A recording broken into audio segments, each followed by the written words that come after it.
mas makasama pa sila lagi. Coach Al, nakausap namin last week, sabi niya he likes your confidence even compared you to parang a young LA. So even with Coach Al, high compliments din. Your thoughts on that? Actually, wala akong masabi kasi gusto ko lang naman talaga mag-basketball. Gusto ko lang galingan kung ano man pwede kong improve everyday. And coming from the boss and from, sa mga legend na coach, sobrang nakaka-overwhelm yun para sa isang rookie. Kahit na naglaro ko internationally. Pero sobrang thankful ako and grateful na nandito sa Barangay Nebra. RJ, gano'ng kalaki lang yung tulong na marami kang kasama ng mga kuya, sila LA, sila Japit na mag-guide sa'yo. Siguro sa nilalaro ko, sa career ko, simula college, and then nagpunta ako international, Korea and Japan. Iba yung feeling na may paparin lang ka sa likod. Yung meron ka, may mag-guide sa'yo, may hahatak sa'yo na ito yung gawin mo, ito yung best for you. Ito yung pwede mong improve as a player and as a rookie. So, yeah, sobrang excited nga ako na makasama sila and hopefully mas maging better pa yung banding natin sa team.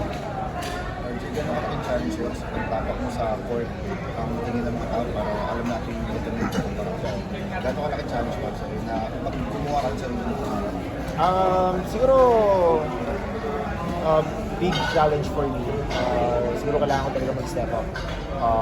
Para hindi naman din para sa mga manonood, para talaga sa team ko to. So we're just here hindi para sa resulta. So kung bakit tinatrabaho namin yun, hindi namin kailangan hintayin kung ano man yun. So for me, kailangan ko lang i-work on kung ano man kailangan ko i-work on this season and ngayong off-season pa. So marami pang time para mapakita ko sa sarili ko na yun yung kailangan kong mapakita. So About dun sa dito, parang nagbigay na ba siya ng advice sa'yo nung magpasok ko dito sa atin? yeah, nagbigay siya pero yung mga advice niya kasi hindi naman sa basketball, more on sa life. Kung paano ko siya makahandle. Kasi I'm playing here na sa PBA, family mo, mga kasama mo, yung mga ganun. Pero talking about basketball, alam naman na dito yun. RJ, sa Macau, parang maging clutch ka dun yung tinira ka ng stress. Is it something that the fans can expect na your willingness to take the big shots in the end game? Siguro as a rookie, sa experience ko, siguro yun yung pwede kong matulong sa team talaga. Yung kumpiyansa ko, the way ko i-lead yung mga teammates ko. Siguro yun yung sabi kanina sa question, yung na-expect ng mga fans. Siguro yun yung RJ na yun, na madadala ko sa Barangay Nebra. About yung presence ni LA Tenorio, nabanggit na yung mga sa veterans, and about specifically kay LA Tenorio, meron na ba siyang nababanggit na advice or even kahit mga lang, kwentuhan na I remember siguro yung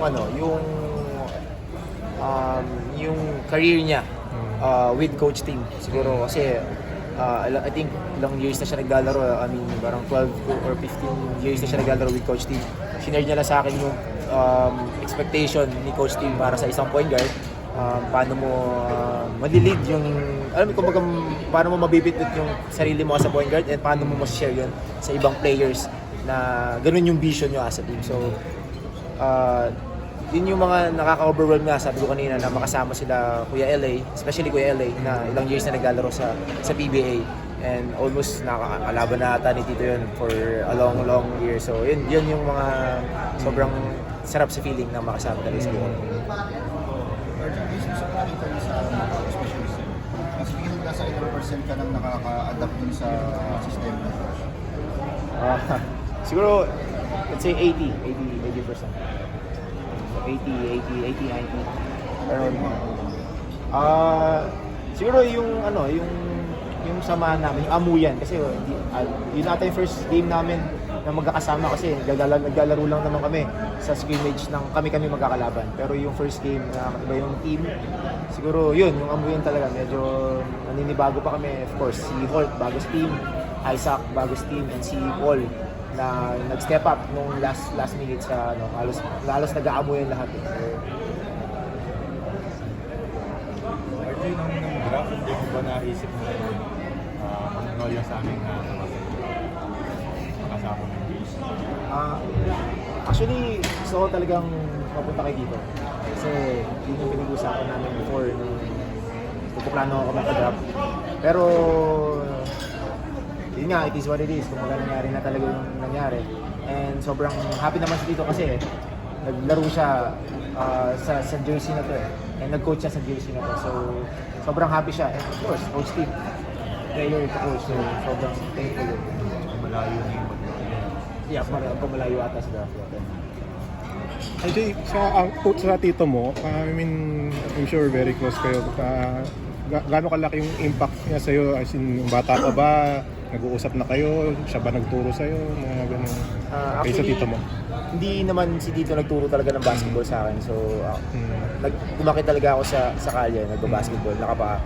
So, si Tito ginaguide niya ako nung after kong makita yung totoong basketball. Nung nagpunta na ako sa mga schools, doon, tinignan niya na ako na okay, may potential tong pamangkin ko. So, ginaguide niya na ako padahan-dahan pero hindi niya binibigay yung 100% kasi gusto niyang makita yung commitment ko as a player. So, yun, dahan-dahan pinakita ko naman kay Tito and hanggang ngayon, nandun siya. Nandito siya, advisor ko, tito ko, tatay ko. Kung ano naman pwedeng itawag sa kanya na laging nag-guide sa akin. Growing up ba, walang pressure na kasi Barrientos, MVP ng PBA?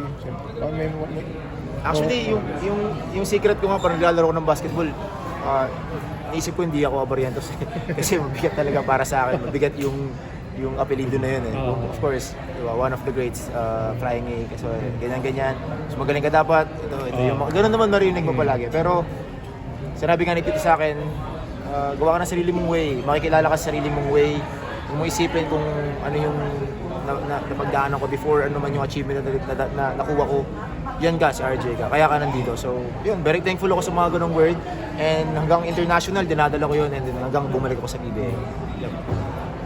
Kamusta naman yung biro mo sa kanya na 2 beses? Di ba parang may ganun kang comment eh na napag-usapan nyo ba yun afterwards yung pagbirong sabi mo? Actually, oo. Nung sinundo niya ako sa airport kasi nung after nung sa strong group na, sinundo niya ako. Tapos in-open up niya sa akin sa sasakyan na ganyan-ganyan. No? Sabi niya sa akin, sana yung TF ko kasi ako kumuha. Pero siyempre, kidding aside, yung mga tito na lang, joke lang. Ako kumuha ng ano mo, ako umakit sa stage mo, meron ako sa yung ano. Pero yeah, sobrang happy lang na alam mo, nag-enjoy kami sa moment na ganun. Jay, pagbalik ni Scotty from the injury, dalawa kayong lead guards ng Ginebra. Who should be the lead guard? Kuya Scotty, of course. Siguro mag-guide lang ako and siguro pag pagod na si Kuya Scotty, kaka-rebound, siguro ako na muna bala. Ganun.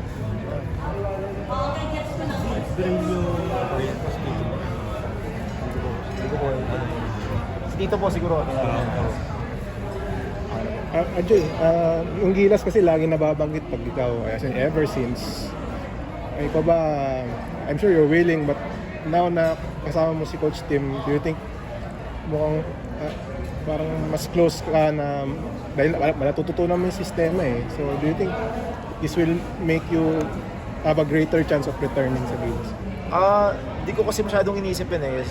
Iniisip ko lang kung para sa akin. Kumbaga, kasi yun naman sinasabi nila, napalapit na ako kay Coach Tim, player na ako ni Coach Tim, siguro isang hatak lang, pwede niya lang tawagin sa Gilas. Hindi ko naman masyadong inisip yun. Ngayon, focus ko lang talaga yung Ginebra eh. So, bonus to sa akin kung gagawin niya akong practice player or what. Pero ngayon, gusto ko lang ma-improve yung sarili ko. Gusto ko mapatunayan na isa ako sa point guard na magaling na mahawakan niya. So, Thank you, Jay.